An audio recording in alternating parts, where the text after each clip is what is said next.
crowd because she's much more at ease behind the mic than I am. But I have my notes, and really what I want to do tonight is just fill you in. So many of you know about the Dress for Success organization. You've heard about it, but you don't always know all the pieces to it. So I want to give you the lowdown of why Dress for Success. What is it going to bring to our community?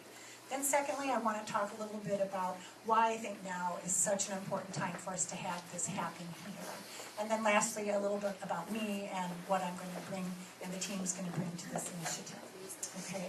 So to start off with, Dress for Success does have good name recognition. Some of you took my first survey, so you have heard of it, but there's so much more than just the suit. The initial contact with our organization will be with referral partners who will be serving women in some way, giving them transitional housing if they've been abused, giving them counseling if they've gone through some kind of rehab. Sometimes women that we will serve will have come out of prison. Others will be displaced for one reason or another. And some will just be young women starting out who are in the workforce maybe for the first time. So that suiting is just the first step. From there, once they're referred to us, if they get the position, when they are ready to interview, they'll be referred to us. So we're doing that job preparation piece. We're going to do what happens next. So often we get women to the threshold and we just kind of push them out the door and expect them to fly on their own. And we just know that sometimes people need more support than that. So that's where we'll step in with the suiting. And then once they get the job, they can come back for a second suit or a week's worth of separates that's appropriate for their career. And that then hooks them up with the rest of our services. So suiting is the beginning. Then we want women to be successful in the job. Last beyond 60 to 90 days. I mean, there are statistics out there, and it'll tell you that women who have not had a strong work history, it's very difficult for them to make it past that 90 days. So how do we help them with job retention skills, communication skills? How do we help them with corporate culture, if they've never been exposed to that? How do we help them with maybe even finding appropriate childcare that's safe and reliable? And how do we just encourage them to keep on keeping on? So that job retention piece is huge, and part of the way we'll accomplish that is through, sorry about this, is through the Professional Women's Group.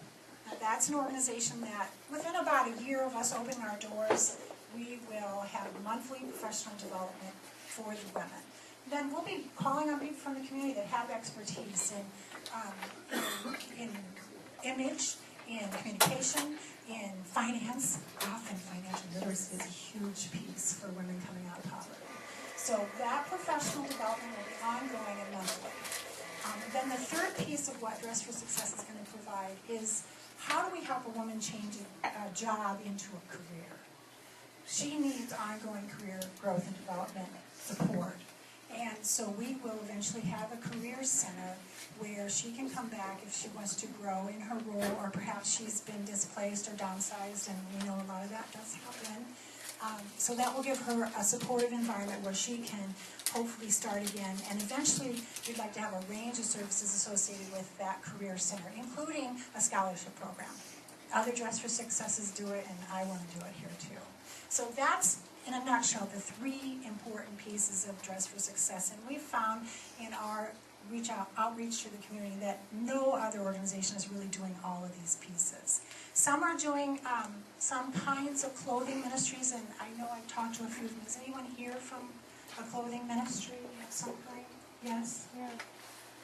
And some are doing a little bit of job preparation, but they don't do that extra follow-through. So we're really excited about being able to provide that comprehensive approach to helping women move from dependence to independence. Okay, so that's why we're bringing Dress for Success. That's the full range of the services that we'll be providing.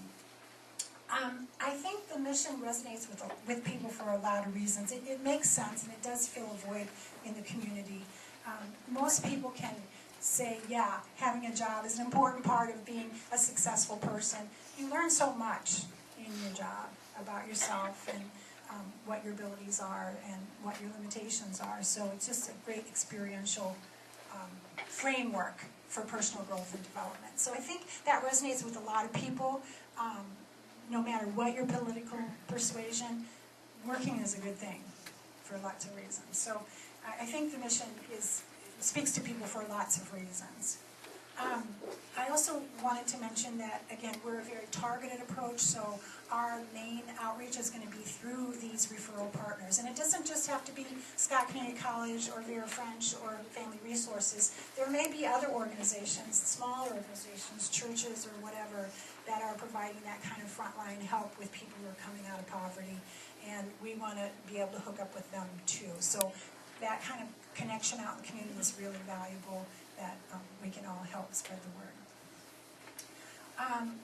One of the things I'm really excited about with Dress for Success is that people are coming to me and saying, I do in-home manicures and I would like to donate those services to the women you serve. Or some stylists or fashion designers, is Shelley or Erica Ng here? No? They called me a couple weeks ago and they were doing a fundraiser for the Botanical Center. See that light's right in my eyes. And they said, we're doing a style show down at the Botanical Center for their chocolate festival. And we're going to have 45 outfits. We're going to show them. And when we're done, we want to give them all the Dress for Success. Wow.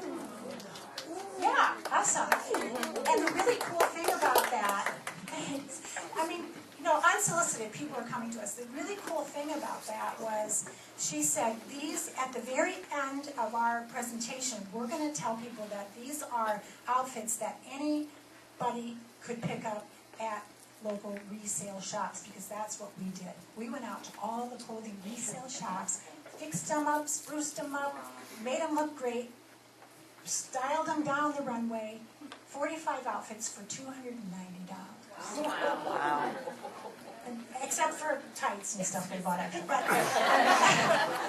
But it really made an impression upon all the people there that you can do so much with a little bit, and you know that's obviously ringing true for what we're going to be doing too.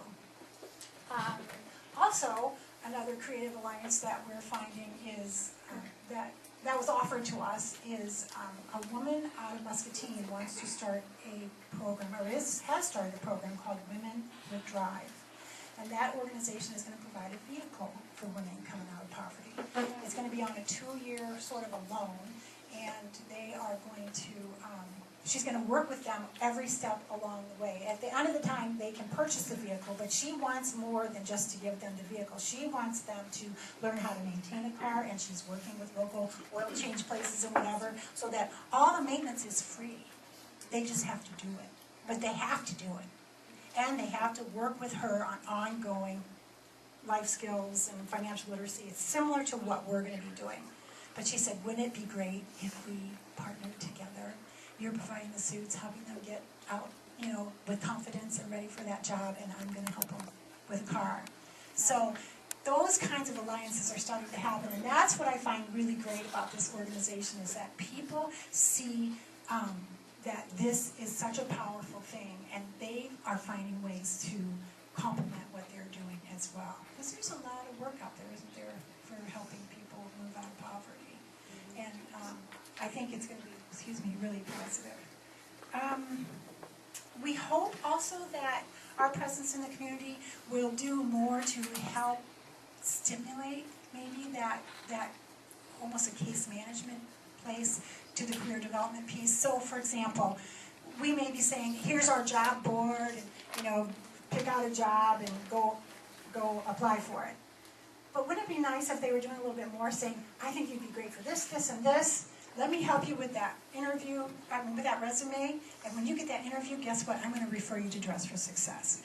We're hoping that by having that opportunity out there, that more organizations will think a little harder about how they can do that piece, rather than just getting women to the threshold and sort of pushing them out the door.